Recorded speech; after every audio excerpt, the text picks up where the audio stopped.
What makes a good theater director? Well, stay tuned and we'll talk all about that. Chauvinism. Hey guys, and welcome to Chauvinism, where every Monday we chat about something and every Thursday we do some comedy and characters. Or I do some comedy and characters anyway. Today I actually want to delve into the acting profession, and the reason I'm doing this talk is actually because I've been approached by a few of you, specifically after I posted my show reel from proper TV shows and not the comedy characters that I do on the channel, but things that I've actually done in my professional life. And so I was asked to talk a little bit more about acting. I wasn't sure what would be more interesting for you guys, if you prefer to hear about my experiences, you know, directors I've had, or that time I fell off the stilts on the stage, or those sort of experiences and fuck-ups, or if you prefer something more about the profession itself, how I work on a character, how I work with text, how I work with directors, what I prefer to work with. So this will be a bit of trial and error, and you guys will tell me if you want more of this or less of this, I suppose. And so without further ado, today I want to talk about what makes a good director. And specifically I want to talk about what makes a good theater director, because it's very different in film and TV as opposed to theater. And if I'm really honest, in film, the director works less with the actors. Your job, especially if you have a small part, is mainly to not fuck it up. Do it in as few takes as possible. Don't cost the production any money. They've already cast you because they think you're suitable for the role, and the director's job is to overlook a lot of other things. So the angles and the sound and the filming, and he may not say anything to the actors, probably more to the big actors, and you know, if there's a process or a character that he kind of sees the longevity of the journey they take. But in general, in film, the director works with a lot of other things, and he manages a much bigger team. And when you see a film, you may think it's just an actor, you know, some actors and a director, but there's actually a lot of people on set. And there's a few cameramen, and there's the DOP, which is the director of photography, and the director, and the sound guy, and the people for the costumes, who between takes may fix a button or do something, the makeup. So the director's job is a lot of time to manage time, manage the team, and he's already cast the actors, so he lets them work. He may say a few words to the actors, but it's not sort of a collaborative process that goes on for a long time, like through a rehearsal process in the theater. In contrast to that, in theater, I think the actors really need to work with the director, and a rehearsal process is quite long.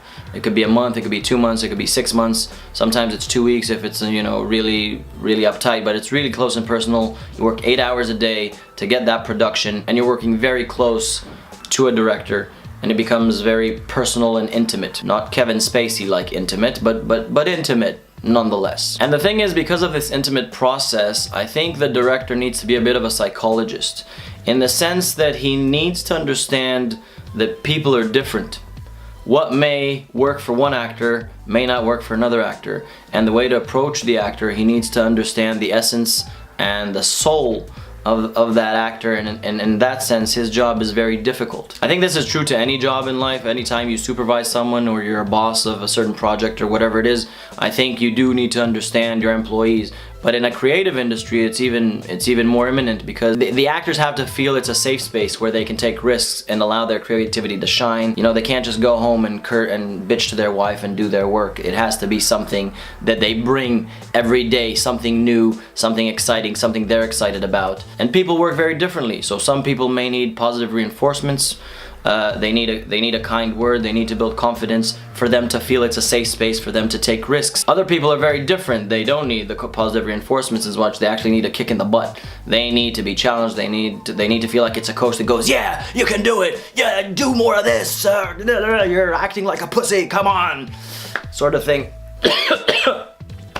Sorry. Others may need a lot of humor during the process. They need to be able to laugh at themselves, so they accept the criticism, but they want it to be in a nice environment. They don't want it to be an aggressive sort of criticism, but they are willing to take criticism. And other people just want to be left alone and have their own process, and they need the freedom. They need freedom, not people to not tell them much, but they feel like it's their process, and maybe they need little adjustments, but they may not need to be spoken as much. They just need the trial and error, and they need the place to work. And I suppose actors need a combination of everything, but everyone has you know, the things that make them tick and the things they react best to. And in that sense, I think the director's role is very difficult because they really need to understand people.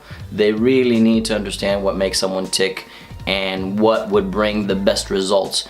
And the truth is, sometimes you will see a mixed cast where some of the actors really like the director and then someone else doesn't like the director at all. And that happens a lot because, you know, it's a bit of a juggling act. They have to, now something that works for me doesn't necessarily work for someone else.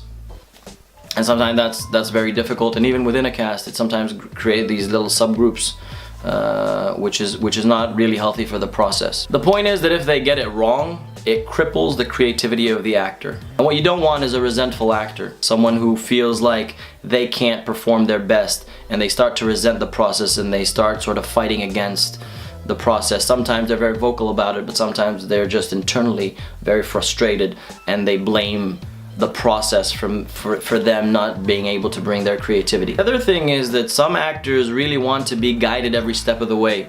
They really need the guidance. They need a director to tell them, you know, you need to move from here to here, you need to say this line, you need to emphasize this word in that sentence. And some actors are really allergic to that. They kind of go, this is my process, let me find what I need to do, let me find where I need to go to, and stop telling me and stop giving me line readings of what words I should emphasize. And I'll just give you an example. Let's take like the Hamlet, to be or not to be. So let's say the actor says something like, to be or not to be. That is the question. And then the director goes, no, I needed to see the frustration. I need to see, you know, exactly, this is very important. That is the question. To be or not to be, that is the question. And so some actors will get really frustrated by that because they think that right now he's giving me a line reading. He's telling me how to do this line. I never minded it that much, to be honest. Because I never saw it as a rule. I have to say it like the director says it. I saw it more as a guidance for him to try to get my imagination going.